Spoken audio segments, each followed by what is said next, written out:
ભાજપના સાંસદ મનસુખ વસાવા અને આપના ધારાસભ્ય ચૈતર વસાવા વચ્ચે એકબીજાના કટ્ટર વિરોધી આમ તો ગણાય છે, પરંતુ નર્મદા જિલ્લાની સંકલન સમિતિની બેઠકમાં અધિકારીઓને ખખડાવવામાં બંને નેતાઓના એકસૂર જોવા મળ્યા।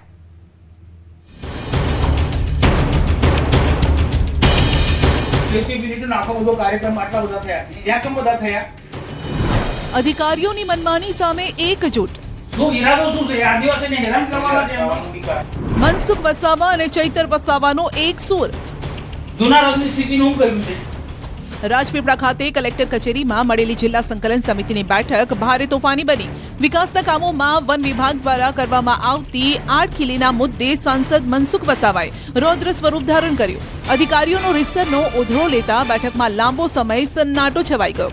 સાંસદ મનસુખ વસાવાએ મીડિયા સમક્ષ પોતાનો આક્રોશ ઠાલવતા વન વિભાગના અધિકારીઓ સામે આકરા પ્રહાર કર્યા। સાંસદે ગંભીર આક્ષેપ કર્યો કે ડેડિયાપાડા અને સાગબારા વિસ્તારમાં સ્ટેટ અને જિલ્લા પંચાયતના જે રસ્તાઓ મંજૂર થયા છે તેનું ભૂમિપૂજન સ્વયં પ્રધાનમંત્રી નરેન્દ્ર મોદીએ કર્યું હતું અને છતાં પણ વન વિભાગે આ કામો અટકાવી દીધા છે। સાંસદે અધિકારીઓને ક્રેક મગજના ગણાવી સવાલ કર્યો કે જંગલ વિસ્તારના રસ્તાઓ અટકાવી દેવાયા છે તો પછી વિકાસ કઈ રીતે કરવો। ખાસ કરીને ફોરેસ્ટ વિભાગમાં કે સ્ટેચ્યુ ઓફ યુનિટીના ઘણા પ્રોજેક્ટો બન્યા અને જિલ્લાની અંદર ઘણા બધા રિઝર્વ ફોરેસ્ટ સેન્ચ્યુરીની અંદર રોડ રસ્તા બન્યા।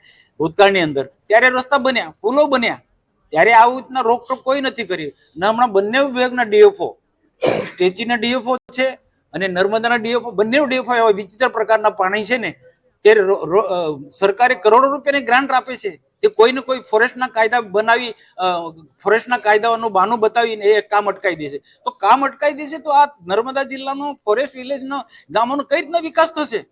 સરકાર ખૂબ વિકાસ કરવા માંગે છે અને ગ્રાન્ટ પણ આપે છે, પણ ક્રેક મગજના અધિકારીઓ, ફોરેસ્ટ વિભાગના અધિકારીઓ લોકોની વાતને સમજતા નથી। અધિકારીઓને ખખડાવવામાં સાંસદની સાથે ધારાસભ્ય ચૈતર વસાવા પણ એક સૂરમાં જોવા મળ્યા। ડેડિયાપાડાના ધારાસભ્ય ચૈતર વસાવાએ પણ અધિકારીઓ સામે ભારે રોષ વ્યક્ત કર્યો। સંકલન સમિતિમાં સાંસદ શ્રી, જિલ્લા પ્રમુખ શ્રી કે ધારાસભ્ય શ્રીઓ કોઈ પણ પ્રશ્નો મૂકે છે તો એ જિલ્લાના લોકોના હિતના પ્રશ્નો હોય છે। જે અમારી સમક્ષ આવતી રજૂઆતો અમે પ્રશાસન સમક્ષ મૂકીએ છીએ, પણ પ્રશાસન એ પ્રશ્નના નિરાકરણમાં એમને રસ ના હોય એ પ્રકારે સંકલનમાં થઈ જશે એમ કરીને કોરમ પૂરું કરતા હોય છે। આજે પણ અધિકારીઓ સાથે એ જ બાબતને લઈને અમે આક્રમકતાથી બધાએ રજૂઆતો કરી છે।